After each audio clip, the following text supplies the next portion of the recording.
what we are seeing now has never been done before. Because during wars, all we would see on the news are tanks and missiles in the air, and we're told that this country is at war with this country. Oh, the Gulf War, the Vietnam War. Now we're seeing a psychological war. And what they're doing is they're putting out all of these types of videos, just like the IDF did. They've been doing it for a couple of years now. The Israel Defense Forces put these green screen videos out to convince you that they're doing this, they're raiding a tunnel, they're going there, showing you things that no military would ever show civilians. Why would they ever need to show civilians? And why on earth would they ever reveal these things to civilians? They're revealing locations of where they're going, locations of where they've been. They're revealing blueprints of what the plans of the future are. These are not acts of war. It's like a video game that we're watching. And people are under such mind control that they think that this stuff is actually real. They think that, the IDF here's the plans that they have for ISIS, and here's the plans that they have for Hamas. And look, here's the plans Iran has for the United States of America. And here's what and they believe it because they're so indoctrinated with media and video games and all that stuff. It's become a reality to them. So they don't even need to make real good propaganda. They're using AI-generated propaganda. Literally, they're showing you Lego toys. I kid you not. As you saw on the news, they're showing you Legos of Trump and Netanyahu and Satan sitting at a table looking at a book that has to do with Epstein. Again, using Epstein, government-created this is nothing more than a government-created psyop.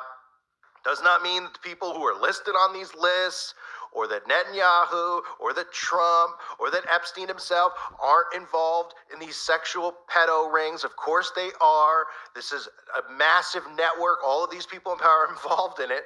But you would never know who Jeffrey Epstein was if the government didn't want you to know who he was. If he had all this information on all these different people, he would have been Jimmy Hoffa overnight. You never would have known who he was in the first place. They feed you this stuff. They feed you these emails. They feed you these leaks. They give it to you little by little so that you could break it down or go to your favorite, controlled influencer or brain dead influencer who will then reread the stuff that the government's feeding you.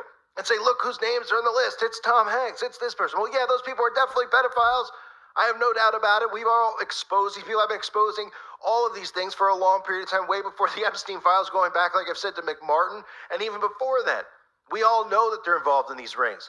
The difference is that the government is giving you this stuff. If they didn't want you to know who Epstein was, if they didn't want you to know names on lists, they wouldn't tell you. This is about sabotage, and eventually this is going to bring down the government and bring in AI governance. Because once all this stuff continues to get revealed and they tell you that so-and-so is on a list, a Republican, a Democrat, everybody's compromised in Congress, guess what? The resolutions could be, we can't trust humans anymore. And we need to be governed through artificial intelligence because humans are racist, humans are pedophiles, humans are this, humans are that.